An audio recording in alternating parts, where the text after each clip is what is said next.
जय श्री कृष्णा। आप सभी को पौष मास शुक्ल पक्ष पुत्रदा एकादशी की ढेरों शुभकामनाएं।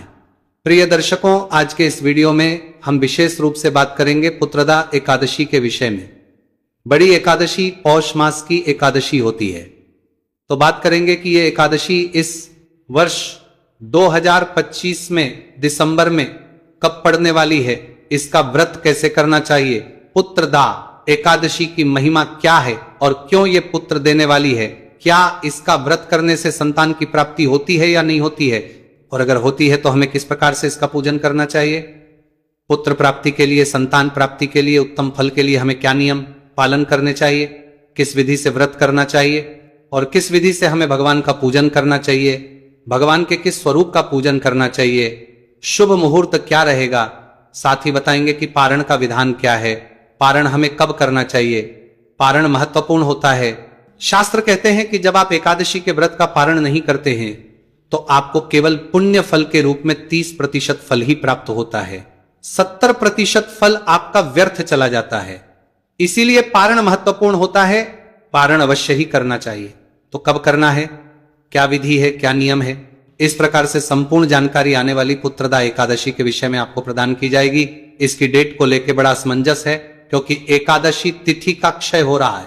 एकादशी तिथि का क्षय हो जाने के कारण यह आसान नहीं है निर्धारण कर पाना कि व्रत कब करना है। तो शास्त्रीय विधि से आपको संपूर्ण जानकारी प्रदान की जाएगी कि शास्त्र क्या कहते हैं, नियम क्या कहते हैं, पंचांग क्या कहता है। आइए जानकारी आरंभ करते हैं। आपसे निवेदन है कि वीडियो यदि थोड़ा सा भी लगे तो एक बार लाइक अवश्य कर दीजिएगा, और भगवान वासुदेव की कृपा प्राप्त करने के लिए, अपने व्रत की सफलता के लिए कमेंट बॉक्स में अवश्य लिखिएगा जय श्री हरि या ओम नमो भगवते वासुदेवाय। भगवान श्री हरि के आशीर्वाद से आपकी मनोकामना अवश्य पूर्ण होगी। आप देख रहे हैं सनातन धर्म का संसार ज्योतिष संस्थान का प्रतिष्ठित यूट्यूब चैनल सनातन धर्म का संसार धार्मिक। हम यहाँ पर सभी व्रत और त्योहारों की सही शास्त्रीय जानकारी प्रदान करते हैं। ज्योतिष शास्त्र और के आधार पर आपको बताते हैं कौन सी तिथि कब है, व्रत आदि कब करना है, क्या विधि है, क्या नियम है और क्या गलती नहीं करनी है। यदि आप सभी व्रत और त्योहारों की सही शास्त्रीय जानकारी पाते रहना चाहते हैं तो कृपया चैनल को सब्सक्राइब कीजिए और बेल आइकॉन को प्रेस कीजिए। जब आप सब्सक्राइब का बटन दबाएंगे तो वहां एक घंटी का निशान बना हुआ आएगा, उसको अवश्य दबाइएगा, तभी आपको हमारे सारे वीडियो प्राप्त होंगे, अन्यथा आपसे जानकारी छूट जाएगी। आइए प्रिय दर्शकों, जानकारी आरंभ करते हैं और बात करते हैं आने वाली पुत्र द एकादशी। प्रिय भक्तों, एकादशी मनुष्य की सभी मनोकामनाओं को पूरा करने वाली होती है। एकादशी का व्रत जिस इच्छा की पूर्ति के लिए किया जाए, भगवान श्री हरि विष्णु के आशीर्वाद से वह अवश्य पूरी हो जाती है, ऐसी मान्यता है। और शास्त्रों में एकादशी व्रत का प्रभाव बहुत अधिक कहा गया है। शास्त्र कहते हैं कि व्रतों में एकादशी जो है वो राजा है, अर्थात सबसे श्रेष्ठ व्रत कहा गया है। सभी एकादशी की व्रत की विधि जो है भिन्न भिन्न होती है, सभी के स्नान की विधि में भी थोड़ा अंतर होता है और पारण की विधि में भी अंतर होता है। इसीलिए आपको सावधानी पूर्वक एकादशी का व्रत करना चाहिए। एकादशी का व्रत जितना अधिक पुण्यदायी होता है उतना ही अधिक चैलेंज से अभिप्राय है कि उतना ही अधिक कठिन भी होता है। इसके जो नियम है वो बड़े कठिन कहे गए हैं शास्त्रों में, और यदि एकादशी के व्रत को नियमों के अनुसार न किया जाए तो उसका पुण्य फल प्राप्त नहीं हो जाता है, वो क्षीण हो जाता है। इसीलिए एकादशी के व्रत को करना चाहिए, लेकिन सावधानी से और नियमों का पालन करते हुए करना चाहिए। आज हम बात कर रहे हैं पुत्रदा एकादशी में। जैसा कि नाम से ही ज्ञात होता है, यह संतान देने वाली है, और संतान में भी यदि किसी को पुत्र की कामना है तो यह पुत्र देने वाली है। और यह है कि यह पुत्र के रूप में संतान आपको प्रदान करती है। और यह मैं नहीं कह रहा, यह भगवान श्री कृष्ण ने कहा है। भगवान श्री कृष्ण एक वृतांत के माध्यम से बताते हैं, कहते हैं कि एक समय भद्रावती एक नगरी थी। उस भद्रावती में राजा सुकेतुमान का राज्य था। राजा सुकेतु जो है वहां पर राज करते थे। वो बड़े ही धर्मात्मा थे, अनेकों पुण्य करते थे, ब्राह्मणों की सेवा करते थे, नस्यों की सेवा करते थे, दान पुण्य करते थे, कुएं, ताला, बावड़ी बनाते थे, संतान की भांति अपनी प्रजा का पालन करते थे। समय हुआ, समय व्यतीत हुआ तो ऐसा समय आ गया कि उनके पितरों को भी रोना आने लगा। अब उनके पितर भी श्राद्ध जो है स्वीकार नहीं करते थे उनसे, वो स्वयं भी परेशान होने लगे। कारण ये कि अब राजा की उम्र ढलने को थी, परंतु उसके कोई पुत्र नहीं था, और अगर पुत्र नहीं होगा तो राज्य का शासन कौन चलाएगा, उनका उत्तराधिकारी कौन बनेगा। इससे बड़ी चिंता यह थी पितरों को कि यदि इसके कोई संतान ना होगी, इसके कोई पुत्र ना होगा, तो हमारा श्राद्ध कर्म कौन करेगा, हमारा पितृ कर्म कौन करेगा। इसके आने के बाद, इसके जाने के बाद हमें करने वाला भी कोई नहीं होगा। इसीलिए वो पितृ भी रोते थे उनके, और वो राजा भी सदा चिंतित रहता था। राजा ने अनेकों उपाय किए, परंतु कोई लाभ नहीं था। अब राजा बड़ा परेशान होने लगा, मंत्रीगण भी परेशान रहने लगे। एक दिन राजा बहुत परेशान था, उसने अपना घोड़ा लिया, घोड़े पे सवार हुआ और बिना कुछ बताए ही वह जंगल की ओर चला गया। जंगल में, एक भीषण जंगल में अंदर पहुंचा, जहां बहुत से जंगली जानवर थे, शेर था, सियार था, हाथी थे। वहां वो पहले जंगल की शोभा देखता रहा, उदास था। देख देखते उसको दोपहर हुई तो प्यास लगी तो वो जल की खोज में नजदीक में ही दिखाई दे रहे। एक जलाशय के पास पहुंचा, वहां पहुंच के वो देखता है कि वहां जस्सियों के कुछ सुंदर सुंदर आश्रम हैं, और उनमें कुछ विशेष जस्सी गण जो हैं कुछ पूजा पाठ कर रहे हैं। अतः वह राजा वहां पहुंचा, उसने सबको प्रणाम किया। उन्होंने कहा कि आप इस घने जंगल में क्या कर रहे हैं और आप कौन हैं। तो उन्होंने कहा कि राजन, हम विश्वदेव हैं और स्नान करने के लिए यहां आए हैं। माघ निकट आया है, आज से 5वें दिन माघ का स्नान आरंभ हो जाएगा, तो इसी कारण से आज हम पुत्रदा एकादशी का व्रत कर रहे हैं, जो व्रत करने वालों को पुत्र देती है, उनकी मनोकामनाओं को पूर्ण करती है, और उसके बाद माघ स्नान करके फिर हम अपने लोक को वापस चले जाएंगे। राजा ने जैसे ही पुत्रदा एकादशी का नाम सुना और सुना कि यह मनुष्यों को पुत्र देती है, वो प्रसन्न हो गई। उन्होंने बारंबार सभी विश्वदेव को प्रणाम, उनके पैर पकड़ लिए, बोले, हे विश्वदेवगण, यदि आप लोग प्रसन्न है तो मुझे पुत्र दीजिए, क्योंकि मुझे पुत्र की अत्यंत आवश्यकता है और अत्यंत इच्छा है मेरी कि मुझे एक योग्य पुत्र हो जो मेरा राजपाट भी संभाले और मुझे मेरी मृत्यु के बाद मुझे तथा मेरे पितरों को तर्पण भी दे, पिंडदान भी करे।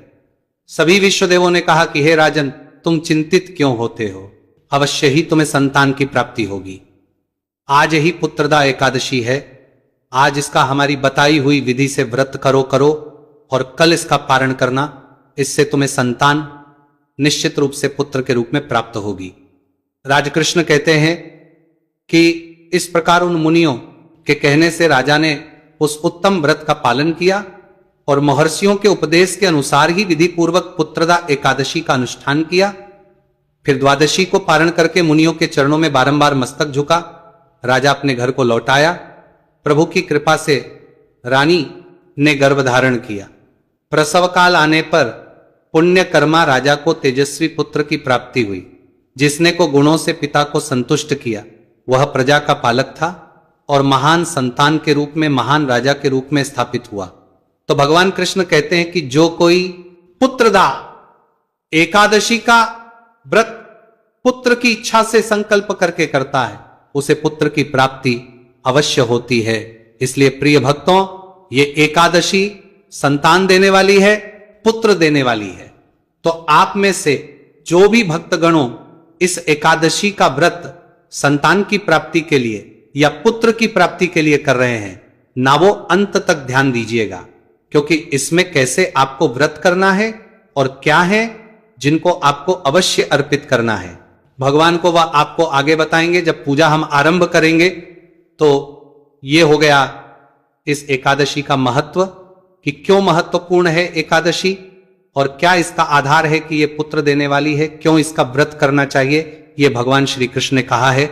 और ये वर्णन मैं आपको सुना रहा हूं, जो आता है पद्म पुराण में, जहां एकादशी के महत्व में कहे गए हैं, जहां एकादशी की विशेषताएं कही गई हैं, एकादशी के नियम कहे गए हैं, वहीं पर इसका वर्णन पद्म पुराण में किया गया है। अब बात करते हैं कि इसके नियम क्या हैं, हमें यह व्रत करना चाहिए। प्रिय दर्शकों, पुत्रदा एकादशी का जो व्रत आप करेंगे उसके नियम एक दिन पूर्व ही आरंभ हो जाते हैं। व्रत के एक दिन पहले ही, अर्थात दशमी तिथि को, या जब आप व्रत कर रहे हैं उसके एक दिन पहले ही आपको कुछ नियम शुरू करने हैं। जैसे बाल आदि आप एक दिन पहले ही धो लीजिएगा, क्योंकि एकादशी के व्रत में बाल नहीं धोए जाते हैं और द्वादशी को भी बाल नहीं धोए जाते हैं, तो आपने अवश्य ही बाल धो लेने हैं। दशमी तिथि को व्रत के एक दिन पहले ही ब्रह्मचर्य धारण कर लेना है, क्योंकि ये एकादशी का व्रत जो है त्रिदिवसीय अनुष्ठान होता है, जो दशमी तिथि से नियम पालन करते हुए शुरू करते हैं। हम एकादशी को हम इसका व्रत करते हैं और द्वादशी को पालन करते हैं, और तब तक हमें ब्रह्मचर्य का पालन करना होता है, शुद्धि का पालन करना होता है, कुछ वस्तुओं का त्याग कहा गया है। व्रत के एक दिन पहले ही, जैसे लहसुन, प्याज आदि का त्याग एक दिन पहले ही हमें कर देना चाहिए। कुछ वक्त ऐसे भी होते हैं जो मांस मदिरा का सेवन करते हैं पर एकादशी का व्रत भी करते हैं, तो उन्हें मांस मदिरा का एक दिन पहले ही बंद कर देना चाहिए। कांस्य के पात्र का प्रयोग भी आपको दशमी तिथि को त्याग देना चाहिए। मसूर की दाल दशमी तिथि को नहीं खानी चाहिए। शहद का प्रयोग भी वर्जित है। शहद का प्रयोग दशमी, एकादशी और द्वादशी तीनों दिन वर्जित है। पूजा में भी पंचामृत में शहद का प्रयोग नहीं होगा। इसके अतिरिक्त मूली और बैंगन का प्रयोग वर्जित है। संभव हो तो एक वक्त ही भोजन करना चाहिए। व्रत के एक दिन पहले भी रात्रि को नहीं लेना चाहिए। रात्रि को अच्छे से दंत धारण करके सोइए, जिससे कि अन्न का कोई दाना मुंह में ना रहे। और एकादशी वाले दिन, जिस दिन व्रत है, उस दिन सूर्योदय से पहले अवश्य उठ जाइए। उठने के बाद स्नान कीजिए। स्नान आदि करके स्वच्छ वस्त्र धारण कीजिए। स्वच्छ वस्त्र धारण करके और आज की एकादशी का व्रत पूजन संकल्प करते हुए कीजिए। अब बात करते हैं कि एकादशी वाले दिन आपने पूजन आदि कैसे करना है और संकल्प आदि कैसे करना है। क्या सामग्री चाहिए आपको? पहले तो आपके पास भगवान श्री हरि विष्णु का कोई स्वरूप होना चाहिए, अर्थात कोई प्रतिमा या तस्वीर होनी चाहिए। उनको स्थापित करने के लिए चौकी लीजिएगा, और चौकी पर बिछाने के लिए लाल या पीला वस्त्र लीजिएगा। रोली, मौली, पान, सुपारी, लौंग, इलायची, धूप, दीप, नैवेद्य, पुष्प, पुष्प की माला, इत्र और जनेऊ, ये सामग्री है जो आपने विशेष रूप से लेनी है। इसमें कपूर अवश्य ले लीजिएगा, कच्चा कपूर वह ले लीजिएगा, और एक तांबे का लोटा लगेगा। पंचामृत बनाने के लिए कच्चा दूध, दही, घी, शक्कर और गंगा जल लीजिए। ये सारी सामग्री एकत्र कीजिए। एकत्र करके और उस स्थान पर आसन लगा के बैठ जाइए जहां बैठ के आप पूजन करते हैं, जहां भगवान की चौकी लगाएंगे या जो आपके लिए पूजन का उत्तम स्थान है घर में, वहां बैठ जाइए। लोटा लीजिए तांबे का, उसमें पहले थोड़ा गंगा जल भरिए, फिर शुद्ध जल भरिए, और फूल के माध्यम से, एक फूल से सभी स्थान पर जहां बैठकर पूजन कर रहे हैं ना, वहीं पर जल के छींटे दीजिए, और जो सामग्री है पर भी जल के छींटे दीजिए। इससे वह स्थान भी शुद्ध हो जाएगा और वो सामग्री भी पवित्र हो जाएगी, भगवान को अर्पण योग्य हो जाएगी। इस प्रकार से जल छींटे देके आपने स्थान और सामग्री को शुद्ध किया। अब चौकी लगाइए। चौकी पर लाल वस्त्र है तो लाल, और पीला है तो पीला वह बिछाइए। भगवान नारायण की जो तस्वीर या प्रतिमा आपके पास है उसे विराजमान कीजिए, स्थापित कीजिए। सामने दीपक रखिए। घी का दिया है तो सीधे हाथ की ओर रखिएगा, और तेल का दिया है तो उलटे हाथ की ओर रखिएगा, और विपरीत दिशा में धूप रखिए। इस प्रकार से भगवान की स्थापना कीजिए। भगवान की स्थापना करने के बाद अपने सीधे हाथ पर जल लीजिए और हाथ धो लीजिए। आपने जलाश्मिनी करनी है, इसलिए एक छोटे से पात्र में, किसी कटोरी में या कोई लोटा है तो उसमें थोड़ा सा जल, गंगा जल मिला हुआ, वो भर लीजिए। और अब आप उस जल से एक एक चम्मच जल अपने सीधे हाथ पर रखेंगे और उसे ग्रहण करेंगे जलाश्मिनी करने के लिए। जलाश्मिनी का ध्यान है ना प्रिय दर्शकों, वो होता है कि 6 मासा जल आप निर्जला व्रत में भी ले सकते हैं, आचमनी के रूप में। ये शास्त्रीय विधान है, ये कथा में भी वर्णन आता है। अब आप कहेंगे 6 मासा जल कितना? तो लगभग 6 से 7 बूंदें होती हैं ये, इसलिए 3 बार जल पीना है। तो ये समझो कि 2-2 बूंद जल आपने एक एक बार में लेना है। चम्मच एक एक मंत्र पर अपने सीधे हाथ पे जल लीजिएगा और पी जाइएगा। ओम केशवाय नमः पी जाइए, जल लीजिए। ओम माधवाय नमः पी जाइए। ओम नारायणाय नमः जल लीजिए, पी जाइए। ओम हर्षिकेशाय नमो नमः हस्तो प्रक्षालन, नमः हाथ धो लीजिए। हाथ धो के मौली बांधिए, अपने आप को तिलक कीजिए, और परिवार के लोग यदि बैठकर पूजन कर रहे हैं तो उन्हें भी तिलक कीजिए और मौली बांधिए। अब आप भगवान का पूजन आरंभ करेंगे। पहले दीपक को जलाइए, धूप को प्रज्वलित कीजिए। सबसे पहले आप व्रत पूजन का संकल्प करेंगे। संकल्प करने के लिए सीधे हाथ पर जल लीजिए।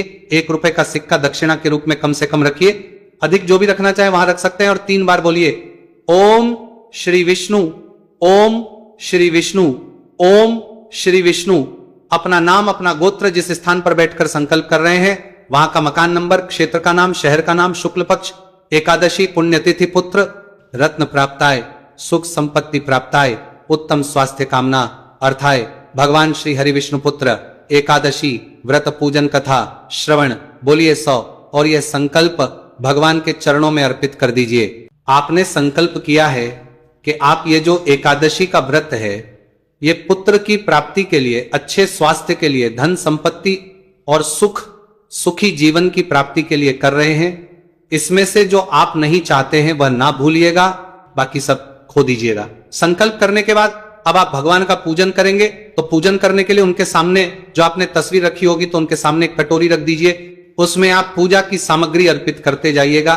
और जिनके पास है वो उस प्रतिमा को किसी थाली में या ऐसे पात्र में रख लीजिए जिससे कि आप उनको स्नान कराएं तो जल जो है फैले नहीं। सबसे पहले भगवान को पद्य अर्घ्य आज मन ही अर्पित किया जाता है।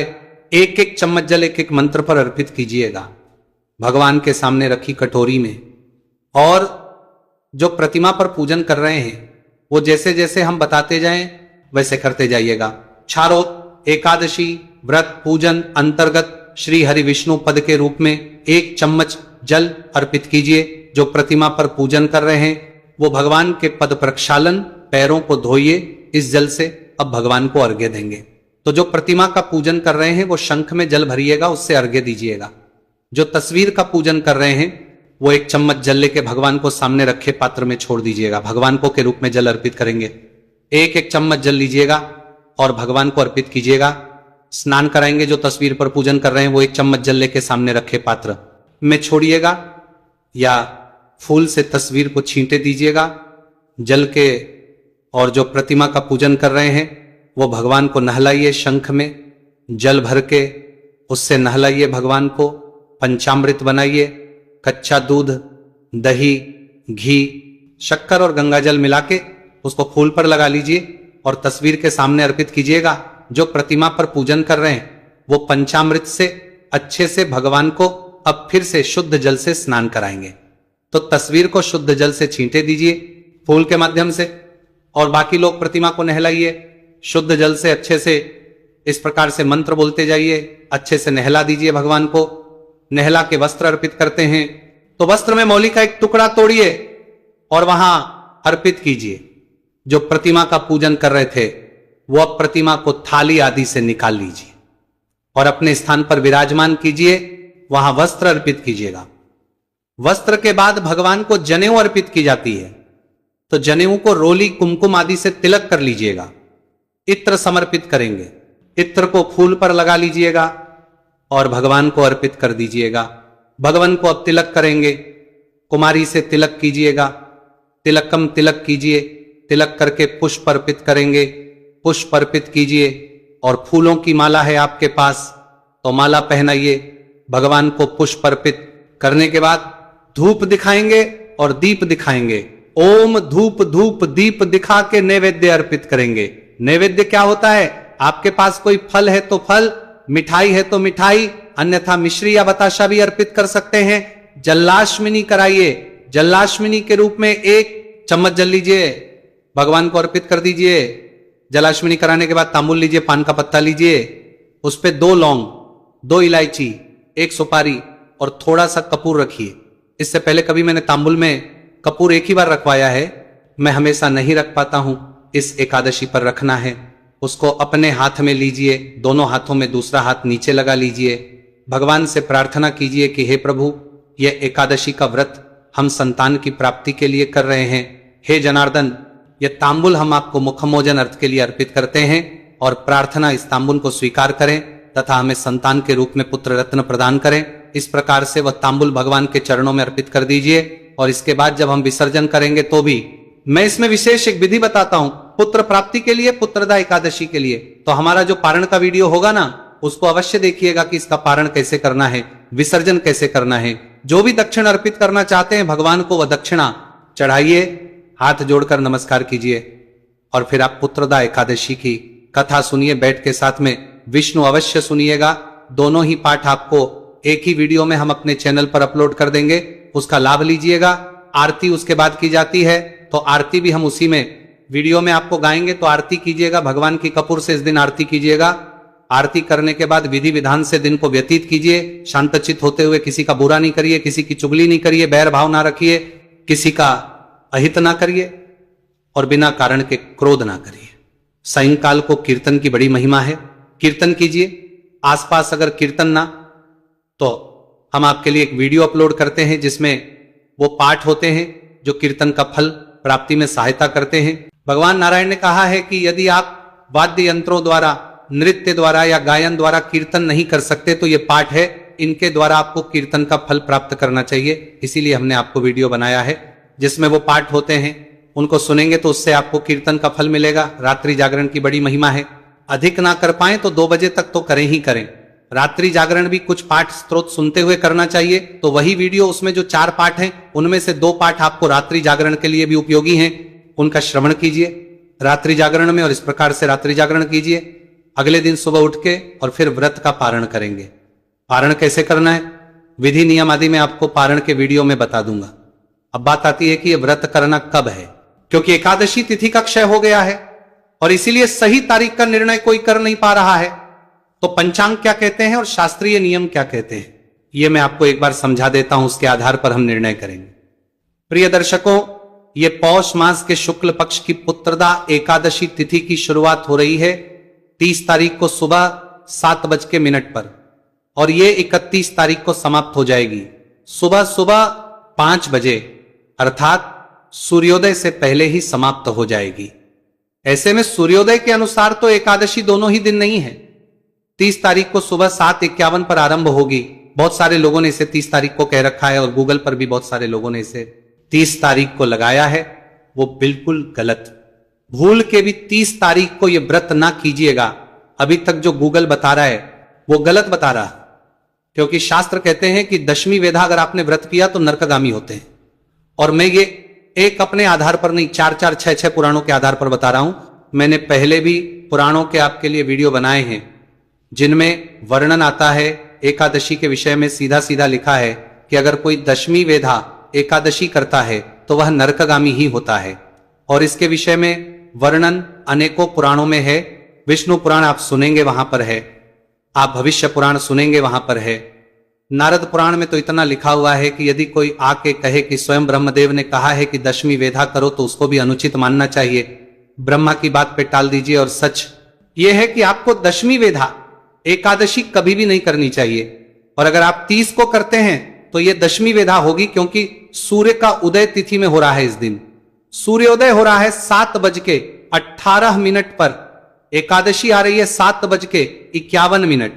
और इसका नियम तो यह भी है, पुराण कहते हैं कि 1 घंटे 36 मिनट पहले भी अगर 10वीं तिथि है ना, उस दिन भी व्रत नहीं करना चाहिए। तो फिर यहां तो सूर्य का उदय ही 10वीं में है, इसीलिए 30 तारीख को भूल के व्रत नहीं कीजिएगा। व्रत आप करेंगे 31 तारीख को। अब कुछ लोग कह सकते हैं कि यहां तो महाराज सूर्योदय से पहले ही एकादशी समाप्त हो गई। शास्त्रों में विधान है, शास्त्र कहते हैं कि द्वादशी के दिन एकादशी का व्रत करना उत्तम है। अगर एकादशी का अच्छा हो रहा है तो और सूर्योदय से पहले ही समाप्त हो रही है तो, परंतु 10वीं वेधा कभी नहीं करनी चाहिए। इसीलिए 31 को ही पुत्रदा एकादशी का आपने व्रत करना है। दिन रहेगा और सूर्योदय से पहले 3 घंटे उत्तम है। 2 चौघड़िए लाभ और अमृत का रहेंगे, दोनों ही चौघड़िए। तो आप सुबह के 3 घंटों में पूजन कीजिएगा, बड़ा कल्याणकारी रहेगा। विधि आपको मैंने बता दी है। कुछ और पूछना चाहे तो कमेंट बॉक्स में लिख के पूछना सकते हैं। भगवान नारायण सब पर कृपा करें। हरे कृष्ण।